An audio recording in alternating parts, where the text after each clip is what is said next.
رحاب أحمد بطلة مصر في رفع الأثقال وصاحبة الميدالية الذهبية في باريس بارالمبيكس 2024. بنرحب بيكي وألف ألف مبروك والحمد لله على السلامة. اهلا وسهلا بيك يا احمد، وربنا يبارك فيك يا رب، وشكرا ليك. على قد ما الاولمبيكس او البارالمبيكس اكبر حدث رياضي بيتمناه اي رياضي في العالم، على قد ما بتبقى لحظه مرعبه قوي، اللحظه اللي انت بتعرفي فيها انا خلاص اتاهلت، انا هسافر امثل بلدي قدام العالم كله. احكي لنا عن اللحظه دي، خاصه ان احنا كمان ما عشناهاش مره واحده، احنا عايشينها 3 مرات قبل كده في ريو وطوكيو ودلوقتي في باريس. احكي لنا عن لحظه التاهل. والله هو يمكن في رفع الاثقال التاهل مختلف خالص.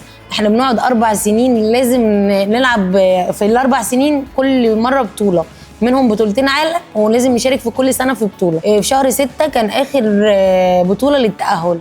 الحمد لله انا لعبت بطوله جورجيا دي في شهر 6 22/6، الحمد لله اتاهلت. كنت بقى مبسوطه لان انا كنت عامله رقم كويس، وكان رقم العالم بتاعي 134، والحمد لله عملت 135، كسرت الرقم بتاعي اللي هو ال 134 وجبت الميداليه الذهب في جورجيا واتاهلت.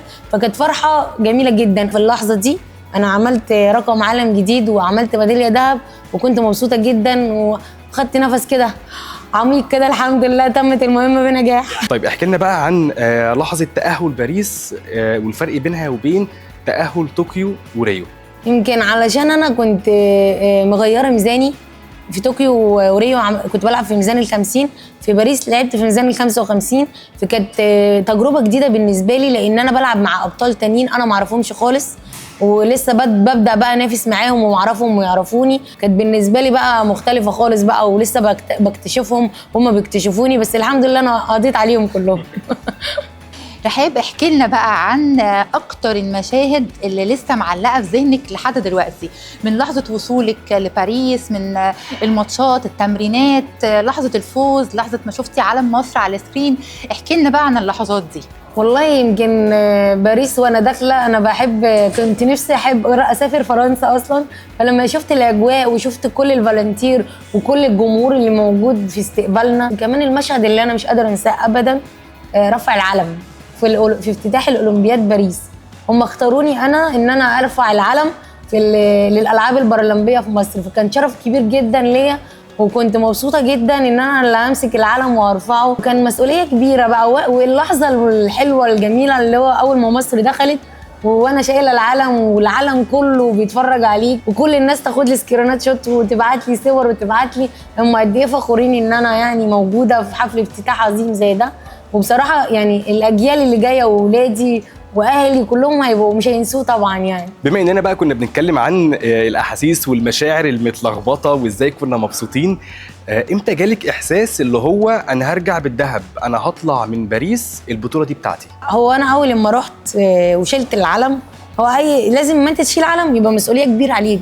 انا قلت لازم طالما شلت العلم في الافتتاح ان شاء الله اشيله وارفعه على منصه التتويج. وبالفعل بقى ابتديت تمرين، كنا رايحين قبلها بفتره، احنا رحنا يوم 21/8 ولعبت انا 5/9. الفتره دي كلها كانت تحدي مع نفسي ان انا لازم احقق الميداليه ذهب، وبالفعل دخلت المنافسه ولعبت. لحظه جميله قوي ان انا ادخل اول مره، يعني ادخل اولمبيات وانا داخله العب، لقيت بقى كل الجمهور وكل المكان اللي انا بلعب فيه علم مصر. من طقوسي انا وانا بلعب بقعد على البنج بفضل اقول يا رب، بس بصوت عالي بقى اكتر من كده. كل الناس كانت بتقول معايا يا رب، فيلا بينا عايزين الذهب.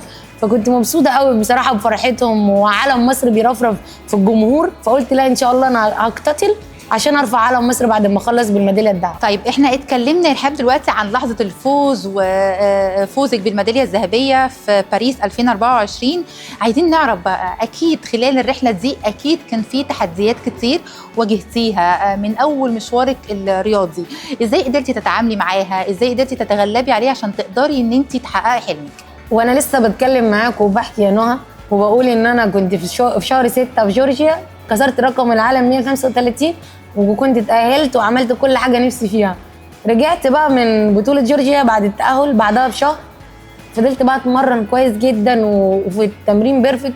في لحظة من اللحظات جات لي إصابة، يعني اللي هو تقريبا يوم 27/7، المفروض ان انا مسافرة يوم 21/8.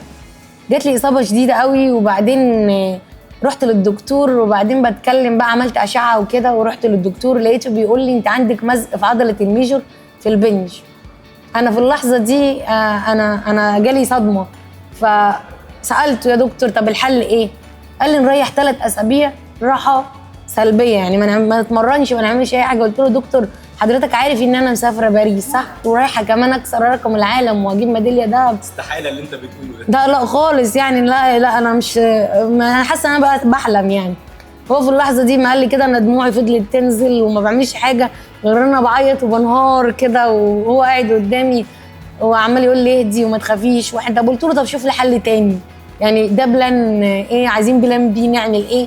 فقال لي خلاص من هنا نحقن مكان الاصابه عشان تتلم بسرعه ونلحق نرجع. يعني انا خلاص هو بيتكلم كده جيت في دماغي الوقت، العداد عمال يعد وخلاص ده ما فيش وقت، وفي الوقت ده المفروض انا اكون في الفورمه ما اكونش تعبانه خالص. وفجاه بقى حقنت ورجعت التمرين. تخيلي يا نهى كده وانا بدخل التمرين لاول مره وانا بسخن سويدي وعندي هنا مزق في العضله، وانا بسخن كده حسيت بألم.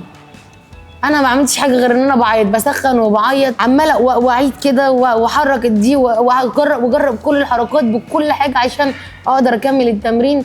فجاه كنت هاخد البنداج بتاعي وحاجتي عشان امشي من التمرين من الالم. فكرت كده وانا بسخن، لا قلت لا، رحت سبت البنداج سبت كل حاجه وقلت لا انا هسخن وقاومت كل الالم. انا كان نفسي قوي اجيب ميداليه ذهب وده كان حلمي، فقلت لا انا عشانه انا هرمي الالم ده على جنب وهكمل. وفضلت برضو العب واتمرن واسخن واتمرن كل الفتره لحد وقت ما لعبي العب على الم، وانا واقول ايه يعني مش مشكله لما ارجع هتعالج، ده الحلم ده ما بيجيش، انا بقالي 4 سنين بتدرب عشانه.